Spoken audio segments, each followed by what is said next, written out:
सभी को नमस्कार। खाद्य प्रसंस्करण उद्योग मंत्रालय के तहत भारतीय खाद्य प्रसंस्करण प्रौद्योगिकी संस्थान की ओर से मैं PMFME योजना की क्षमता निर्माण गतिविधि के तहत सरसों की चटनी पर वीडियो प्रदर्शन सत्र के लिए आप सभी का स्वागत करता हूं। सरसों एक पीले फूल का पौधा है जिसमें एक छोटा सा बीज होता है और वह गोभी और ब्रोकली और उस जैसे अन्य परिवार से होता है। सरसों का जादू है कि वह गर्मी जो कि एंजाइम से आती है और जो बीज के टूट जाने पर सरसों के तेल में बदल जाती है।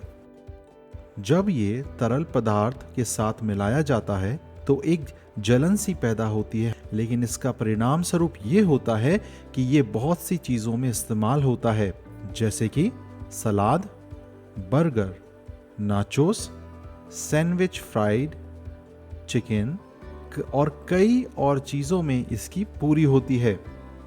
इसके अलावा समग्र स्वाद को बढ़ाने के लिए ग्लेजेस, मैरिनेड ड्रेसिंग और सॉस और सूप में एक घटक के रूप में प्रयोग किया जाता है। सॉस लोकप्रिय हो रहे हैं। इस वीडियो में हम आपको बताएंगे सरसों की चटनी कैसे बनाई जाती है। सरसों की चटनी कई किस्मों में इसका निर्माण हो रहा है, जैसे कि पीली सरसों की चटनी, मसालेदार ब्राउन सरसों की चटनी, हनी सरसों की चटनी और अन्य सरसों की चटनी। उपकरणों की आवश्यकता: पहला, भंडारण प्रणाली। दूसरा, निरीक्षण बेल्ट कन्वेयर। तीसरा, सम्मिश्रण यंत्र। चौथा, पॉस्चराइजर। पांचवा, भरने और पैकेजिंग की लाइन। कच्चे माल की आवश्यकता: पीले और काले सरसों के बीज। नंबर 1, कटाई। विभिन्न प्रकार के आधार पर परिपक्व होने में फसल को 110 से 140 दिन लगते हैं। फसल की कटाई: जब फली पीले रंग की हो जाती है और बीज कठोर हो जाता है तो सिकल कट की मदद से जमीन के करीब पहुंचकर उसे काटा जाता है। नंबर 2, प्रसंस्करण विधि। सफाई और छटाई आने के बाद पूरे उत्पाद को साफ किया जाना चाहिए और खराब उत्पाद को अलग अलग करने के लिए यंत्रवत रूप से इसकी सॉर्टिंग किया जाना चाहिए, जिससे कि धूल, गंदगी और पत्थर के कण, भूसी और अपरिपक्व फैला हुआ क्षतिग्रस्त और बीमारियों के दाने अलग हो जाएं। धुलाई: बीजों को गंदगी और डेब्री को हटाने के लिए पानी के नीचे स्प्रेयर से अवगत कराया गया। नंबर 3, सुखाने। अच्छे से सूखने के बाद सूखे व उपयोग करने के लिए तैयार होने तक वह सिलॉस में संग्रहित होते हैं। नंबर 4, बीजों का कुचलना। बीजों को रोलर्स में लोड किया जाता है, जहां बड़े बड़े पंखे उसे कुचल देते हैं और उन्हें आटे में पीसते हैं। 5, पतवार और चोकर को हटाना। कुचले हुए बीजों को एक छलनी के माध्यम से पारित किया जाता है ताकि पतवार और चोकर पूरी तरीके से अलग हो जाएं।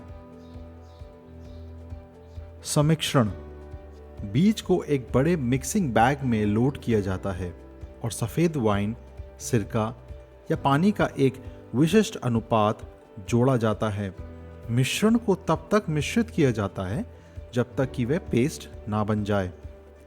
अन्य अवयवों का मिश्रण: फ्लेवरिंग एजेंट, नींबू रस, नमक, मसाले और मसाले की पूर्व माप की मात्रा को बाजार की मांग के अनुसार पेस्ट में मिलाया जाता है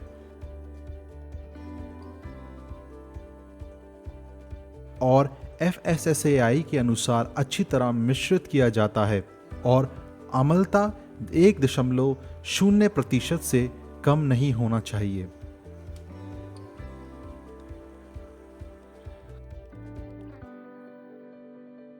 हीटिंग एंड कूलिंग: सरसों के मिश्रण को पहले से निर्धारित तापमान पर गर्म किया जाता है और पूर्व निर्धारित समय के लिए उबालने दिया जाता है और पतला होने दिया जाता है और फिर इसे कमरे के तापमान पर ठंडा किया जाता है। बॉटलिंग और पैकेजिंग: सरसों की चटनी के लिए FSSAI निर्देश के अनुसार सॉस को ग्लास, खाद्य ग्रेड प्लास्टिक के कंटेनर में उचित ढक्कन के साथ संग्रहित किया जाना चाहिए। कंटेनरों के शीर्ष पर लीड्स को वैक्यूम सील किया जाता है, जिसे फिर शिपमेंट के लिए कार्टन में लोड किया जाता है।